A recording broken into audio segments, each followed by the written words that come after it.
Hi, everybody. If you're coming on, welcome. We're going to get started in a minute. Thanks for your patience.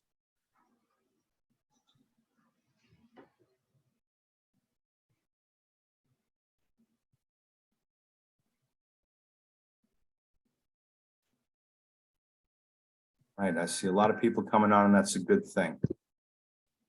So I'll put up the Cave de Lugny, so you know you're in the right place. This is Lars Leicht from the Somm Journal.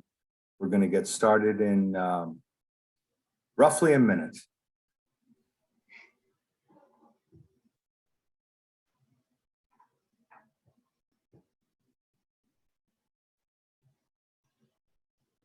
And I'm going to call that a minute.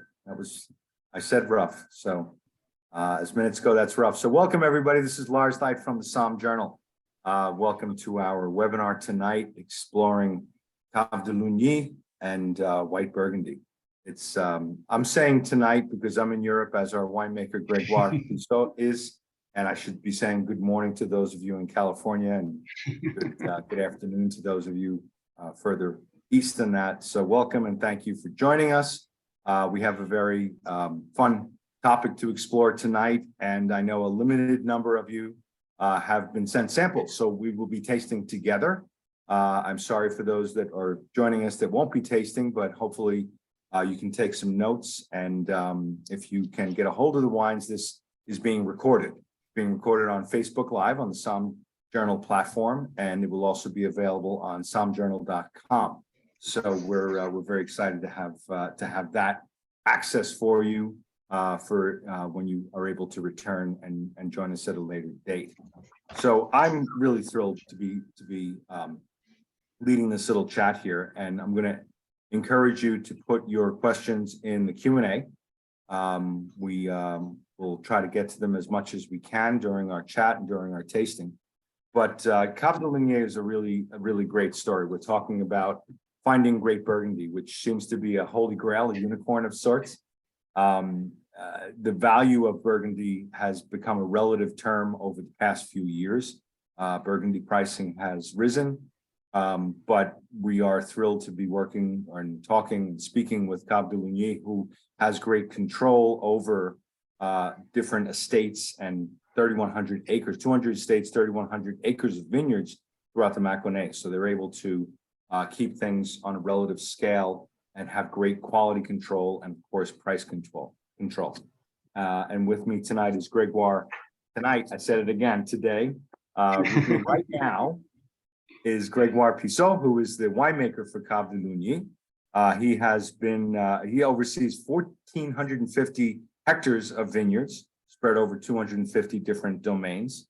He also works together with the vineyard manager and has been really undertaking a great program to focus tremendously on the wine's quality, the quality of the fruit, right through to the final steps. And as I said, that's the beauty of Cave de Lugny, is that they're able to control everything from start to finish, which is not always the case in Burgundy. They have great control over their production. So we're gonna get started right now, and we want to just again touch that base that Burgundy is a holy grail in the wine world. You've got a lot of big family names there, revered producers, iconic labels, not to mention the stratospheric prices that go with all that.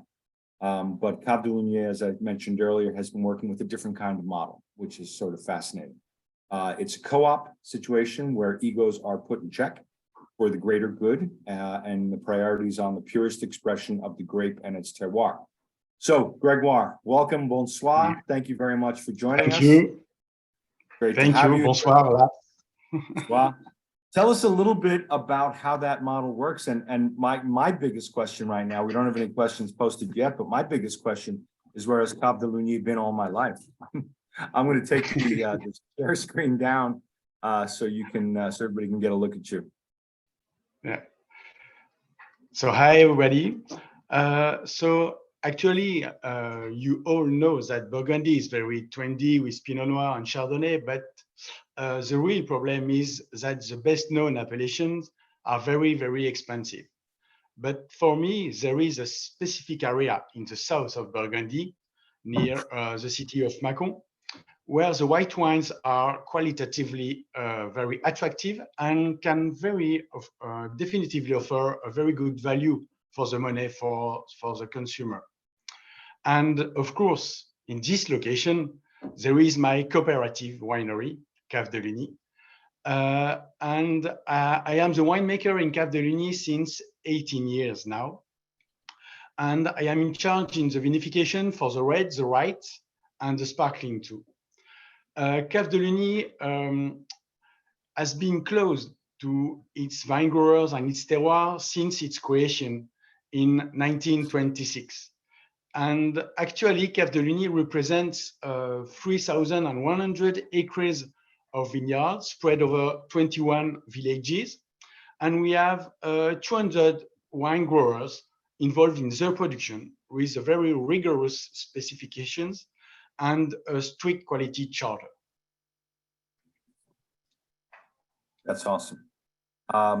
And as a matter of speaking of these wines, we have, as I said earlier, we have some wines to taste. So I would love to. One of the first things I learned about guiding a wine tasting is not making people wait too long to taste the wine. So why don't we, Gregoire, why don't we start with the Côte Blanche, the 2021? Yes. I know I have that right here.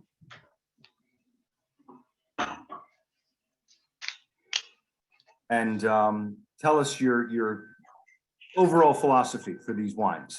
We're tasting through 4 wines, and again, they are all Chardonnay. And I always like to ask you the difference between, what is the difference between Chardonnay and Chardonnay? Chardonnay in the US is a specific taste, and Chardonnay in Burgundy, this is definitively the expression of our famous grape variety, the Chardonnay. Our goal with an oak Chardonnay we want is to produce very easy white wine, easy drinking wines. And that's why during all the winemaking, during all the process, we want to protect it against the oxidation from the harvest to the bottling. And for the appellation Mâcon Village, in the classification in our area, this is the second level. The first one is Mâcon, only the name Mâcon. This appellation can exist in red, white, and rosé, but the appellation of Mâcon Village is only in white. And for us, we want to have a very good expression of the fruit and the freshness of Chardonnay in our area. And first of all, when I'm going to blend, to make a specific blend for Mâcon Village, I'm going to use 3 different big areas in our vineyards. The first one, which is very important, is Chardonnay. You have to remind that Chardonnay is not only the name of a grape variety, this is the name of a town where everybody thinks here that the grape variety was born 1,000 years ago. So we have the town of Chardonnay. Usually, the wines from this area are very light, very crisp, very fresh, with an excellent fruit, especially when the wines are young. In the middle of our vineyard, there is the village of Lugny, which is the most interesting for me because you have the wines from Chardonnay from this area of Lugny are more body-builded, they are more powerful, and they are very interesting for the aging. In the south of our vineyard, near the town of Saint-Jean-Gou-de-Cissé, you have more clay in the soil. It means that usually the wines from this area are a little bit heavier with a lower level of acidity. And Mâcon Village, in fact, it's a blend of 50% of the wines from Lugny, 25 from the north in Chardonnay, and 25 from the south in Saint-Jean-Gou-de-Cissé. And my goal is to produce very easy drinking wine. And I'm going to try to keep the same percentage each year in order to keep the same style for our Mâcon Village. Would you say that here, wine... Sorry, go ahead. Sorry, for this vintage, this is 2021.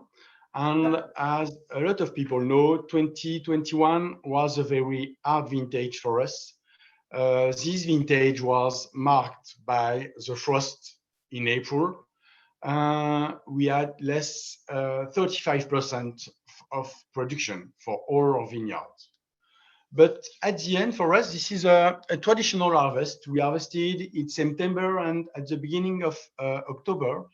And at the end, it's a traditional Chardonnay with a very good balance with acidity, the freshness. You can smell, especially on the finish in the palate, that is very fresh. It's a classic vintage for me in Mâcon. Tasting this wine, I get, freshness, but as you say, it's not over the top in terms of acidity. There's a beautiful creaminess to it, and obviously great varietal character. This is an unoaked Chardonnay, and yet it doesn't have that steeliness that you might expect. There's a great depth to the wine. Would you say that's pretty close? Would you call this a flagship of your house style? Yes, of course. You have here the traditional aromas of Chardonnay in our area, with intense notes of fruits like peach or apricot, and white flowers, and you have a hint of honey too on the nose. And for the palate, for me, definitively, the balance you can smell between the acidities, especially at the end, and the roundness at the beginning when you're going to put the wine in your mouth, is a traditional and regular balance for our Mâcon village.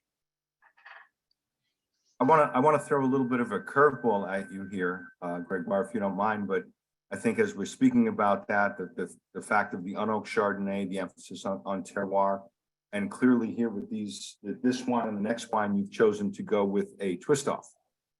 Yeah, you're right. How controversial is that? How important is it to you and to your house style to have the twist off on the bottles? Yeah. Our goal is to isolate and separate very different big plots in the vineyard in order to make specific cuvées for traditional Mâcon village, or for example, the next one is the Mâcon Lugny Les Charmes with a single vineyards too. Mm-hmm. It's fantastic. And you have the screw cap in both of these bottles. So yes, something that obviously is important to preserve the flavors of the wine, to keep them fresh. For me, this is the best system, but for the traditional French consumers, the traditional French market, it's not a sign of quality, in fact. But for me, this is definitively a very good system of closure, especially if you want to keep the freshness of the aromas and the freshness in your mouth of the Chardonnay.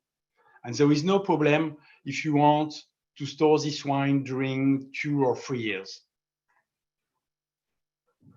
I strongly agree. I think it's a great way to go. I think it's a great decision. And I know it's more of an uphill battle in Europe than it is in the rest of the world. But I compliment you on that, because it's perfect closure for the flavors of this wine. So we're going to Les Charmes 2020. So we've got another year. Tell me more about the focus that Les Charmes gives compared to the Côte Blanche, the Côte Blanche. So as I mentioned it, Côte Blanche, it's a blend of different areas in our vineyard. And Les Charmes, of course, it's a single vineyard. This single vineyard is the flagship of Cave de Lugny. This is an historical single vineyard in our area of 250 acres. This vineyard is set just in front of the cellar in Lugny, of Cave de Lugny, on a plateau made of marly and chalky soil, with south-southeast oriented slopes, providing it with a very good exposure to the sunshine. And usually the grapes from this specific single vineyards are very ripe. And there is an originality on this plateau. You have a lot of muscated Chardonnay. This is a specific clone in our area. And very often it brings more complexity, especially on the nose. And for this single vineyard, we are going to harvest all this area in 5 or 6 days. And at the end, there will be only one blend of Mâcon Lugny Les Charmes. I'm going to make a blend of different tanks during all the harvest. And you will have only one blend of Mâconnais for all the entire world. It means it will be the same in the US, in UK, or in France, or here in Lugny, or in my cellar too. Only one Mâconnais Les Charmes for every consumer. And usually this is a traditional vinification for the whites, but the thing which is particular with Mâconnais Les Charmes is that we are going to store it during 12 months before to bottle it. We are going to store it to have a very good aging on the lees in order to keep a lot of freshness and potential of the fruit during all the aging. And just a little story about Mâconnais Les Charmes, because the love story, if I can say, between the Mâconnais Les Charmes and the US market started 49 years ago, during the 70s. It was in 1974. And as you know it, maybe this is the year of my birth, and I think maybe it was my destiny to produce this wine, and maybe my destiny to be with you tonight or this morning for you. I don't know. I love that, Gregoire. So we have a question from Nathan, and actually I would like to revisit this too. Tell us a little bit more about the soil of the Les Charmes vineyard and why you've chosen to single this out as a single vineyard wine compared to of course. Actually, when you are going to think about the traditional and regular terroir of Chardonnay in Burgundy, you are going to think about the soil with limestone and clay and with the east-southeast exposition. But with Les Charmes, one particularity is that you have some chalk in the soil, which is not very usual, especially on Côte de Beaune, for example. And thanks to the chalk in the soil, we managed, even if the grapes are very ripe during the harvest, we still manage to keep a lot of a very interesting level of acidity and freshness in this wine. Absolutely, I would agree with you wholeheartedly, and yet it's got this beautiful depth to it, and that's clearly understandable why you would isolate that out. So a question from Keith was about going back a step to wine number one to the La Côte Blanche. So we know that the Les Charmes is one single vineyard. The Côte Blanche is from one area, or is it multiple villages, many different villages? It's of as I mentioned it before, our entire vineyards cover 3,100 acres, and the blend comes from all these vineyards, in fact. Okay, but it's one specific area, even though it's multiple vineyards. Very different areas in all the vineyards. Okay, thank you. Appreciate that. Do these wines go through full or partial malo? How do you deal with malolactic fermentation? I am a big fan of malolactic fermentation because, there is a lot of discussion about the level of acidity actually in the Chardonnay in Burgundy. Because of the warming climate, we can see that the level of acidity is decreasing each year and each year. And a lot of buyer or consumer wants to keep the freshness. And when they are going to think about the freshness, they are going to think about the level of acidity. But for me, the quality of a wine of this freshness, it's not only a question of acidity. And malolactic fermentation is very, very important for me for that. Of course, when you are going to make a malolactic fermentation on your wine, the level of acidity is going to decrease just a little bit. But at the end, you're going to bring more complexity, especially with some fresh aromas. And the freshness of the wine, it's not only a question of acidity for me. This is a question of very different perceptions on your nose and in your palate, with your feelings you can have with the fresh aromas, or the freshness, the entire freshness of the wine in your mouth. Not only a question of acidity.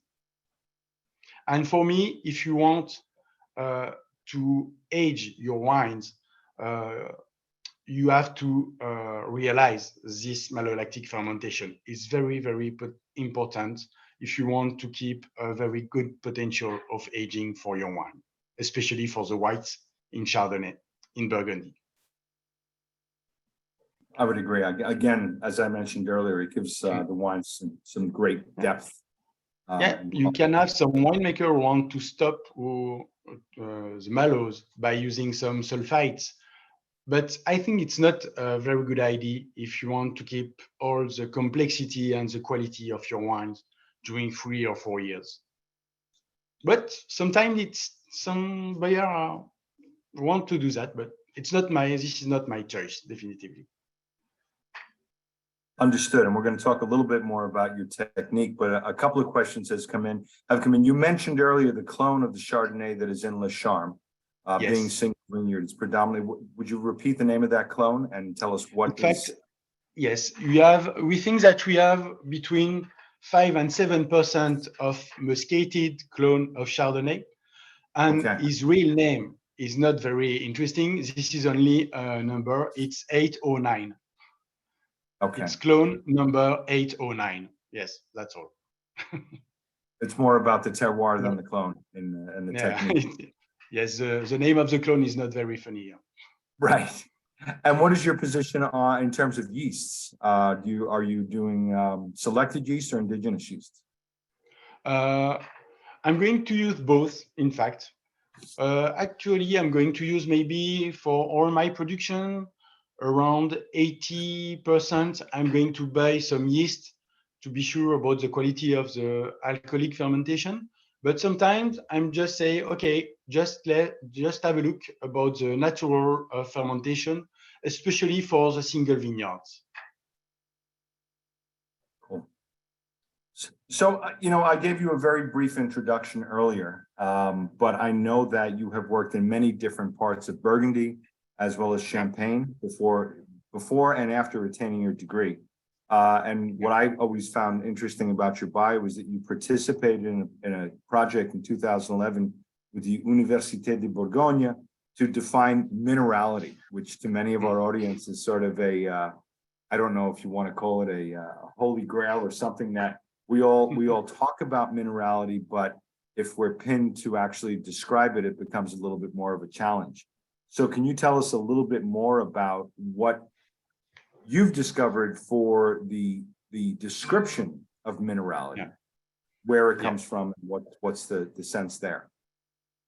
Yes, I definitively love speaking about minerality because we all know that it's this topic of minerality is very trendy, but for me, it is a controversial topic. We need to be careful with this word because it's very difficult to describe, and sometimes it's misused by a certain consumer. They can make a mistake when say, this wine is mineral, but in fact, sometimes it's maybe underripe or the level of acidity is a bit too high. Say, this is a good minerality, but no, this is not minerality. That's why you have to be very careful with this word. In general, for me, when you are going to say that this wine is mineral, first, you have to think about its freshness, its purity, its subtlety. And basically, there is a lot of aromas if you want to describe minerality, like, for example, chalk, flint, oyster shell, iodine, smoky smell. There is a lot of aromas if you want to describe it.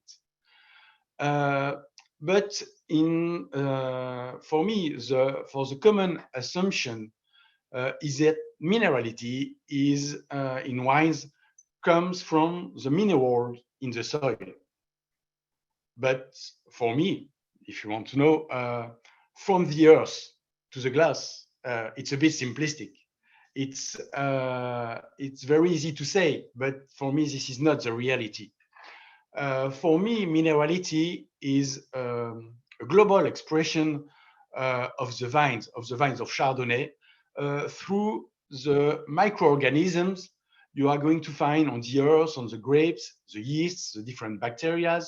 This is the expression of the typicity of the soil, like chalk or limestone. This is the expression of the mineral in the soil, in the subsoil, the expression of the grape varieties, the microclimate you can find in some single vineyards, specific plots. And so, in one word, for me, if you want to know my mind, my real opinion is that minerality is just a question of terroir. There is only one word behind minerality. This is terroir.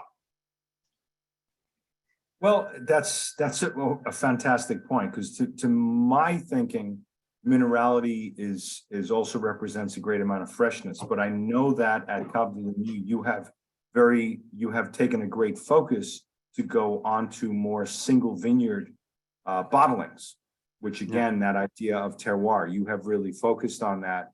And rather than doing a broader bottling, you've really focused on some of these single labels, and that's the single bottlings. So that's clearly a priority of yours. Yeah, and for me, when you are going to speak about minerality in the wines, you are going to think first about the Chardonnay in Burgundy, the Riesling in Alsace or in Germany, and Sauvignon, like in Sancerre, for example. Of course, if you are going to taste with someone, say about a Cabernet Sauvignon or Merlot, this is mineral. I'm not sure that this is a good thing to describe a red wine with this word of minerality. That's why I say that this word is misused. It's very easy to say, because behind minerality you have a lot of things in the wine. But when you are going to say that this is mineral, of course, you never be wrong, of course. But it's very hard to explain what is minerality. Right. And so, minerality being tied to terroir, I know also that you have taken a lot of steps forward in terms of sustainable farming, even taking steps with vegan winemaking. Do you think that is something that heightens that sense of terroir and the perception of minerality? Yeah, of course. But at the beginning, the most important thing, this is the terroir. And then we are going to make a lot of things to have a better expression of this terroir. And sustainability is one of these parameters we can add to have a better expression of our terroir. You spoke about a vegan. Of course, a lot of people think that wine is vegan. Of course, it comes from the grapes. But you can use sometimes some additive or energetic products with another origin, like gelatin or egg or casein. And it means at the end, of course, the wine is not vegan. But it's very hard to explain this to a traditional consumer. But for us, I used a lot of gelatin, especially for the clarification of the juice. But now, since 5 years, I'm using pea protein for the fining of the juice. And we have the protein. Pea to protein. clarify for Yes. everybody. Yes. As in the vegetable peas, legume. Yes, and the results at the end are quite similar to the gelatin. The only problem is that it's only just a little bit more expensive for us. That's all. But in terms of quality, this is the same thing. And you spoke about the sustainability, and this approach, it's not only a problem of quality or terroir or environment.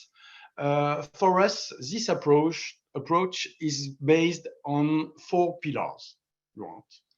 First of all, we are going, the thing which is the most important for us and for the consumer and for people who are living just around Cave de Lugny, is that we are going to act for the environment. This is very important for us, of course. I think it should be very important for everybody on Earth.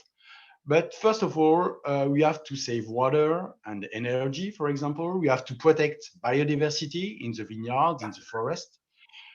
We have to reduce the phytosanitary products in the vines. It's very, very important. Of course, we have some wines which that are produced by the organic way, but this is a small part of our production because this is very hard here in Burgundy. But each year we are going to increase the volume we are making for the organic wines. And if you want to act for the environment too, you have to reduce waste during all your process from the vineyard to the bottling. This is very important. So this was the first pillar for us. Second pillar is that you have to guarantee the quality of our production from the vine to the glass for the consumer. It means, in one word, traceability. This is very important too. And of course, when you are going to say that we are in a sustainable vine growing, you have to support the local economy while working with a lot of supplier of materials or supplier of vines. Here, we have to work with them in our local area. And finally, maybe the most important for you and for the consumer is that we have to offer and guarantee the right price for the customer and for the producer too. This is very important. That was the 4 pillars of the sustainable for us. Yeah, economic sustainability is important too. Yes. Do you think that I've noticed generally, I think there's a worldwide trend, especially in Europe, that people are going more towards sustainable practices. How important Yes. do you think actual registering those wines as organic or sustainable or vegan, rather than going through the practices and doing that versus what I understand is a laborious process of registering them as such? Yes, What are your priorities in those terms? My dream maybe I would like that all our production will be made with in an organic way, but actually we all know that it's definitively impossible because of especially an economic reason. And actually, there is a problem for the organic, for the local French market, for example. You have too much wines that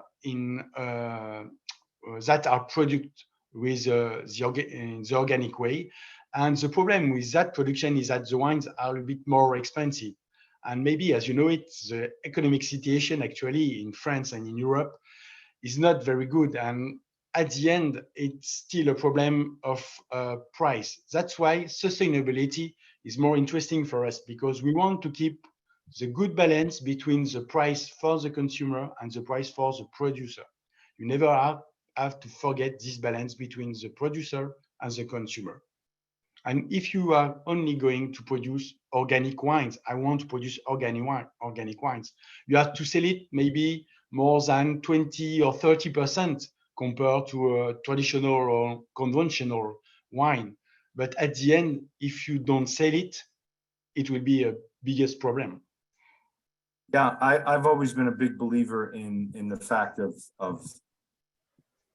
trusting a producer more than certifications are great, but sometimes they can be almost a complexity of the wine. Yes, and it's better very to complex. know the producer and trust the producer, which is very important.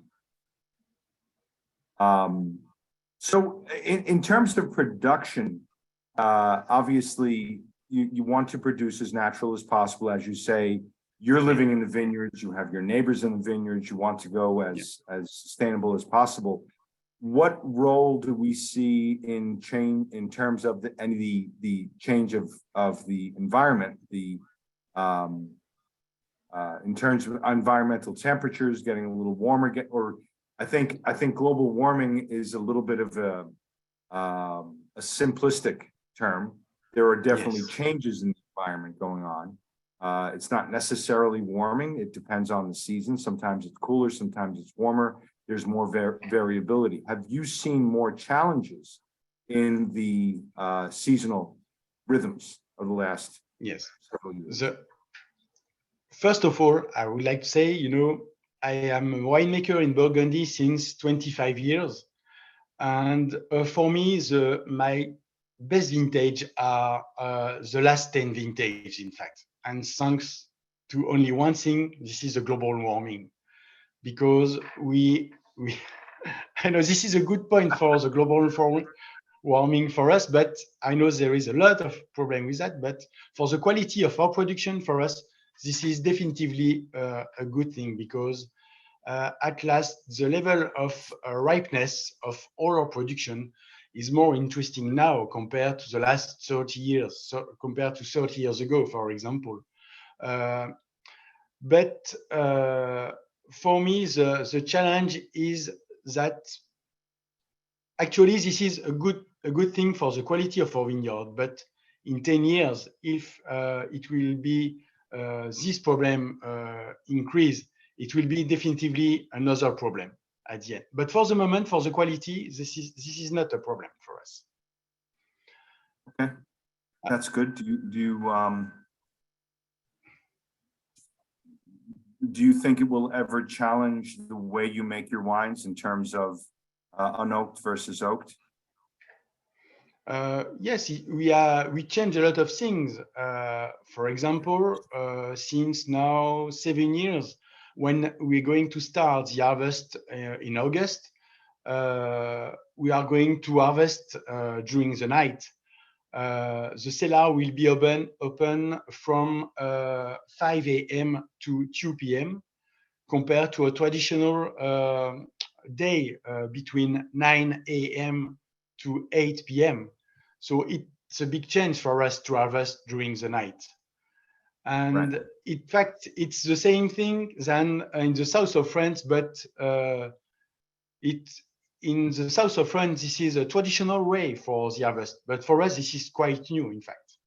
Yeah. And the real risk with global warming, in fact, is with the frost, especially in April, at the end of April and the beginning of May. The most important risk for me is here. And Yeah, actually, in Burgundy, there is no problem with the water, with the rains. Even if it's very dry, of course, in France, since the last 10 years during the summer, actually in our area, we have not specific problem with the water. Just before the harvest or during the harvest, it's not a big problem. Actually, I say, but maybe in 10 years, I don't know. Yeah, God only knows what's coming at us. Yeah. But why don't we keep going with our tasting? So we have two more wines to taste. We have the Cave de Lugny, and Yeah. you have, you can say it better than I can, clearly. But we have the 2018 and the 2014, two different vintages, which, as I understand from our friends who imported the wines there, they're both still available in the market, which is great. And so Cœur de Charme is a specific selection inside Les Charmes. This is the historical vineyard of Les Charmes, just in the middle. And maybe as you know it, Cœur means the heart of Les Charmes. Yes. This selection is located in the middle of this single vineyard. And in this specific plot, you have the most homogeneous terroir and the oldest vines of the appellations of Mâconnais Les Charmes, more than 40 years. And it means at the end that we regularly have a lower yield of less than 15 or 20% compared to the regular Mâconnais Les Charmes with this specific selection. And the thing which is very interesting with the old vines is that the roots of the vines go deep to get more mineral elements in the soils and the subsoil. And at the end, it will bring more complexity in your wine. So you're completely dry farming. Yeah. And the grapes of this specific plot are picked the first day of the harvest. The maturity is usually ready in this area. And in fact, we started a in 2013, this selection. At the beginning, it was just a try, just to see, okay, we have this specific terroir inside Les Charmes. We're just going to see what style of wines we are going to make in this specific plot. And at the end, the result was so interesting and excellent for us that we decided to bottle it. It was just a try, but we decided to bottle it for the first experience. And for me, this is very interesting to compare those two vintage, 2018 and 2014, because 2018 is maybe, for me, now the traditional new styles of our vintage we can have with when we are going to start the harvest in August. For example, we started to harvest this Cœur de Charme in September, the 8th of September. And for us, it's quite early, actually. At the beginning of September, we are going to harvest the grapes for the sparkling, but now this is for the still white wines. And for me, this is the new style with a lot of roundness, with very intense notes of pineapple, exotic fruits on the nose with very mature aromas. And if you want to compare to 2014, which is for me a more traditional vintage, we harvest this Cœur de Charme in the middle of September, a traditional date for the harvest for us. And we finished the harvest in 2014 at the beginning of October, which is very rare now. And for me, this is one of my favorite vintage with 2010 and 28 too. It was very, very interesting wines because for me, definitively, you have the best balance between the acidity, the roundness, the complexity of the aromas, if you want to have a guarantee of a good potential of aging. And for me, this is, I think, for all the white Chardonnay in Burgundy, this is my favorite vintage ever. Recent vintage. Yeah. And the thing which is interesting with 2014, with the style of the aromas, is that with this style of Chardonnay, a lot of consumer or people who are going to taste these wines for the first time say, are you sure that this wine is unoaked? Because you have some flavor of vanilla, coconut, or a bit toasted smell. But for me, of course, this is an unoaked Chardonnay, but after a few years in bottles, you can have this feeling of oak-aged wines. But for me, this is a natural expression of our area, of our Chardonnay in the area of Lugny. So are you an anti-oaker, or do you think that that's just no. No, for me, this is very important for us. I make, if you want, I have some oak-aged wine, but we are going to sell it with the name of white Burgundy. For me, if you want to have in your mind to give an image of white Burgundy, this is an oak-aged wine. But for us, the identity of Mâcon, for Mâcon Village, Mâcon Lugny, Mâcon Lugny Les Charmes, Mâcon Lugny Cœur de Charme, with the identity of Mâcon, this is for us an unoaked Chardonnay. I think that the Cœur de Charme, that 14 is just a great proof that you don't necessarily need oak to support a wine through age. You're right. And super fresh wine. That's what I want to show with only one grape variety in different specific areas in our vineyards. We can produce very different styles of Chardonnay. And for me, there is not only one Mâcon, there is a lot of different Mâcon. Oh yeah, absolutely. So there's a question. Go ahead. Sorry. No, go ahead, Gregoire, please. Okay, I say this one is one of my favorite cuvées, Cœur de Charme, and with this vintage, my favorite vintage for me, this is my best white wines I have ever made for me in my entire career for me. Both vintages, you'd say Yeah. that particular wine, that's the most gratifying for you. Yeah. Could you put in a nutshell for us, in a brief synopsis, the differences between the 14 and the 18 in the Côte de Cham? With the style of the aromas or the style of wine, or Just in general, in terms of the vintage itself, in terms of the way the vintages played out. yeah, for me, if you want to compare those vintage, the 2018 is more ready when the wine is young. For 14, you have to wait maybe 5 or 6 years before to have more complexity, more expression. 2018 is more pleasant when it's young, even if you can store it or age it during 5 or 6 years more. But for me, the wines where you have more potential is 14. That's interesting. And again, it's absolutely gorgeous.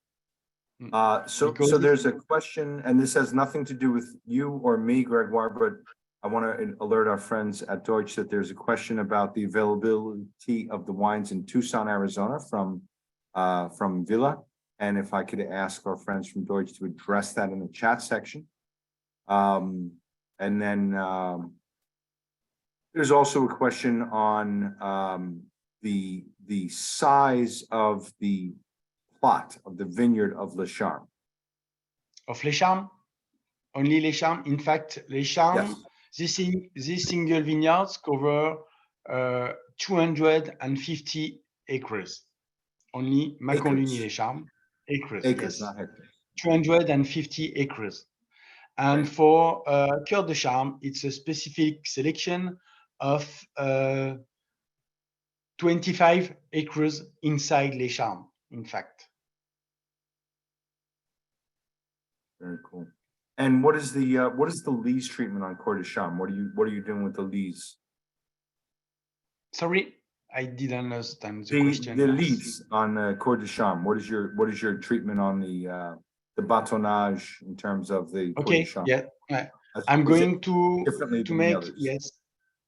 In fact, I'm going to store the wines during 12 months minimum before the bottling. It was the case for the 18, for example, and it was during 16 months for 14, because I really feel the potential of the wines during the aging in the tank. And as you mentioned it, I realized some bâtonnage. It means I'm going to put the lees in suspension in the tank in order to protect him against the oxidation and for a very long aging in tanks. But it's not the same thing for each vintage. The length I am going to store the wine in tank, it really depends of only one thing, the feeling I am going to have with the tasting during all the aging. And I'm going to decide, okay, after 12 or 14 months, we're going to bottle it now. This is my own and personal feeling about the quality of the wine, in fact. That's the best endorsement of all. Can't argue with that. And I know right now the core, you have the 18 is the current vintage on the market. There is some 14 on the market, 19 is gone, and 20 is coming next. Yeah, you're right. Yes, because we decided with 19 and 21, there was the frost was a very big problem, and for us it was impossible to separate and isolate this selection during our harvest of Cœur de Cham. So that's why there is no 19 and 21 vintage for this cuvée. It was a too small production compared to the regular Mâconnais Les Charmes. And for us, this is a big problem. But for the US market, actually, you're very lucky because you had a specific reservation for the 20 vintage. Here in France, for example, in our wine store, there is no Mâconnais Cœur de Cham. This is finished. You have to wait the 2022 during 1 year, in 1 year now. Wow, lucky us. Get it while you can, folks. But So, the problem is it's very successful too, and the volume is small compared to the regular Mâconnais Charme too. so we talked about the 2014 and how much you love that vintage, how much you consider that to be one of your greatest accomplishments, one of your greatest vintages. How did it compare in its youth to its longevity today? Did you have the same love affair with it in early early on in its release as you do now, or did it take some time to get to love? Yes. If you want to compare all the vintage, yes, it's. In fact, each year I can say I never seen that before. This is a new experience each year, and each year. It's very hard to compare all the vintage, but if you want to compare, for example, the recent vintage, 20 and 22 are quite similar. 18 and 17 are quite similar. 16 and 14 are a little bit similar, but each year it's a new challenge for me for each vintage, in fact. Sure.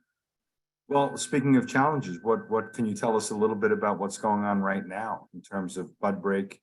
Bud break should have happened already, correct? Yes. Yes. Each year is a new challenge with the harvest, of course, but I have some fun project in the cellar if you want to know. That's what I really want to know about is what's going on in the summer. What do you have? I was sure. You're Yes, clearly I was sure making about some that. changes at Cave de Lugny. And what have you got going on now? What's on your mind? I have a very new and original experience. I'm going to start with the next vintage. I know it should be maybe strange for some people here who are hearing us, but I'm going to use a ceramic disc in the cellar that I'm going to put on my tanks. The goal is that those tools are going to emit electromagnetic waves in the cellar, and it can influence the redox potential of the wines during its aging, and at the end it can influence, I think, the quality of the wine during its aging. Yes, it's very funny because this is more ceramic disc like this. I'm going to put on the tank like this. And So I know it's a little bit. It's not amphora. It's not aging in ceramics. It's actually placing a disc on the stainless steel tank. Yes. Only because we want to act for the electromagnetic waves in the cellar. You know, with a stainless steel tank, sometimes you can have some problem of reduction or oxidation during the aging of the wine in our cellar. Sometimes we never really know why, but by using those original tools, I want to act on the redox potential of the wines and to be sure about the quality of the aging. So if you want to visit our cellar, sometimes you can see some discs on the tanks. And they're not just funny refrigerator magnets. And yes, it's maybe a little bit esoteric, I know, but we will see that maybe in 1 or 2 years. I don't know. This is a new experience and very original experience. Yeah, it sounds fascinating. Well, I love the creativity that you are bringing to Bourgogne, to Mâconnais in particular. It really is something very special, very particular, and very fascinating. And I might add, for those of you who got to taste along with us, very delicious. The wines are alive. The wines definitely have energy to them, and they really are delicious. So thank you very much, Gregoire, for sharing them with us tonight. For those of you who were able to get through, thank you to the Somm Foundation for it being generous enough to help us distribute these wines and get them to the first registrants, the first of you who were fast enough to respond to it. And I hope you enjoyed them as much as I did. And I just want to repeat that these wines are, I'm sorry, I'm just looking at the questions. These wines are all available nationally. I just saw a message come in from Katie, so thank you for that. And that's a gift as well. But I just want to repeat that this whole webinar has been recorded. All my flubs and everything else are there for prosperity on Facebook, Facebook on the Somm Journal platform, as well as on sommjournal.com. If you have any questions for us after the fact, you can certainly feel free to email me at lars@sommjournal.com. And we would love to have you subscribe. You know, it's complimentary for the trade. We try to give as much education for the trade as we possibly can. And Gregoire, I want to thank you for helping us in that mission and educating us about the soils and the wines and the techniques of Cave de Lugny. So, merci beaucoup. Merci beaucoup. It was a real pleasure for me. No, I will have a dinner before. Yeah, exactly. Same here. Any parting comments for us, Gregoire?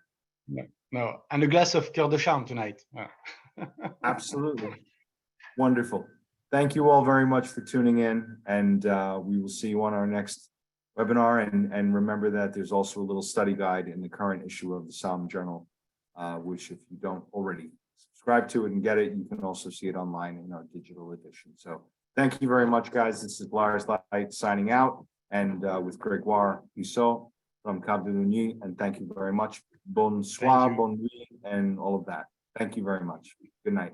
Bye. Good afternoon. Good day, wherever you are.